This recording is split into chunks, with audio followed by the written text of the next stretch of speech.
It's going to be kind of a quick segment here. I'm trying to catch up so we can do a little baseball, softball talk. But we know the SEC and the Big Ten would both love to grab North Carolina if the Tar Heels were on the market. But if this is all about money, Big Ten would be more money. They're making more money. That would be more money for North Carolina. Then you got to ask about athletics and travel and all that other stuff. So my question for you guys, Josh, I'll start with you. Which conference would UNC choose? I would think North Carolina would be more intrigued by the Big Ten because of the financial side and the academic side. Now, in the last segment, if you're talking about the relationship part with NC State, and if that also brings a financial aspect, and it's better for NC State to be in the SEC, if the overall answer can be, well, relationships in state, we avoid any kind of financial issue. If we want to go to the Big Ten and NC State ends up going to the SEC, or we're just separated, then maybe the SEC is the answer. But North Carolina's answer, I would think, is the Big Ten for academics for money. Because the North Carolina is an AAU school, which is what all those, except for Nebraska, that's what Nebraska was when they went in there. I don't know if NC State is. I don't think they are. So that may be a stumbling block. Although, if the Big Ten looked at it and said we're going to form a southern wing of UNC, Virginia, NC State, and Georgia Tech, they may overlook the AAU part of that. Which conference do you think North Carolina people? And again, it's not Joe Fan.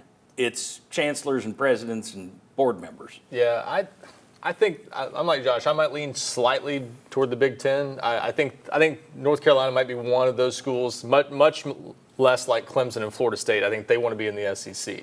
I think North Carolina is one that legitimately could go either way, and that's partly because the Big Ten is appealing from the academic side. So I think that's a big part of it. But I would say they might lean slightly toward the Big Ten. Just might seem like a better fit. It's a basketball conference in a lot of ways, more so, or at least reputation-wise, more so than the SEC. That might fit for North Carolina. So I'd maybe lean slightly Big Ten. Jimmy? I'm going to lean slightly toward the SEC. Look, there is more money in the Big Ten, I get that. But I also think you can make up some of that difference because if you're playing Tennessee at home, you're going to have more people than if you play Indiana at home.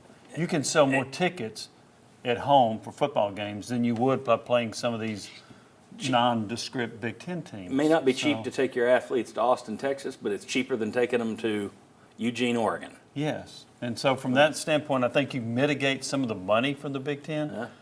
Look, I don't know how much the academic plays into this. I think it's more of a money grab than an academic deal. Maybe it plays a bigger part than I'm thinking.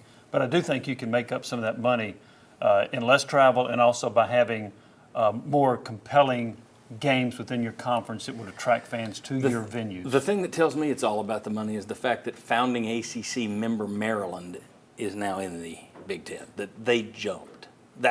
It's the money, it's the academics to me. I think the academic side even leads to financial opportunities. So they share so much money up there in terms of their the what do they call it? It used to be the CIC. The Big Ten has a collective that they share, not an NIL collective, but a collective where they share. Well, basically, if you go to Illinois and they don't offer a class you need for your major, you can take it online from another Big Ten school. Also, all their libraries are shared, so it's like 10 trillion books and volumes are available, and they pool all this research money. They get more research grant money than they do TV football money. Still, where would North Carolina fans want to go? And I ask you that because where's their football going to succeed more? Yeah. Big Ten probably, right? What about their basketball? I mean, you've got UCLA, but they're up and down. If you come into the SEC, it's Kentucky every year. If you go, you got Ohio State in basketball. North Carolina would be the king bee in basketball in that conference. Wouldn't they be the crown jewel? And if they come here, I don't know that they are. It's Kentucky or North Carolina. I don't know. It's interesting.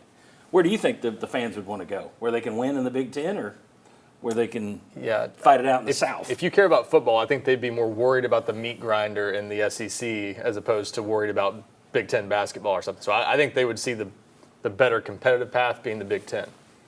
But I think the more attractive path would be the SEC because you're playing opponents you know, and you've already played some of them anyway.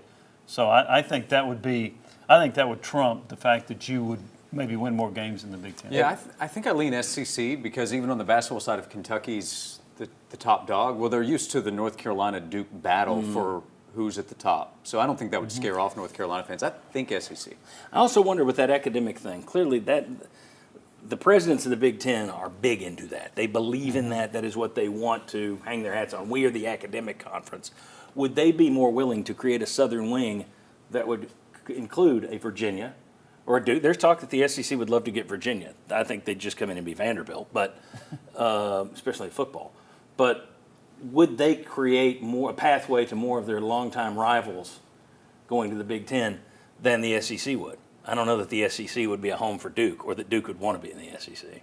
But anyway, go ahead. I don't think Duke would want to be in the SEC. Yeah. I would trade them for Vanderbilt, though, in a I would heartbeat. too. Yeah. They're Oh, yeah, I 100 would times too. more competitive than Yeah, Vanderbilt. I would too. All right, well, it's always something, and we wait till next week, there'll be something else on realignment. Somebody else will talk up somewhere. This segment brought to you by Safety Systems. About 10 years ago, I had a buddy who did the whole home automation thing, and man, he bragged about it and showed it off and always had the tablet out. Look what I can do with the curtains. Look what I can do with the lights. Well, to my friend, now everybody does that. So you can't brag anymore. But here's the thing. If you want to do that, there's nobody better than Safety Systems. They know what they're doing. If you want to run your whole house from your phone or your tablet, these are the people to call. VFL JJ Surlis and his team. I've seen what they can do. It's spectacular. It is the most forward-thinking thing in the world. Safety Systems. Get in touch with them. Visit them online.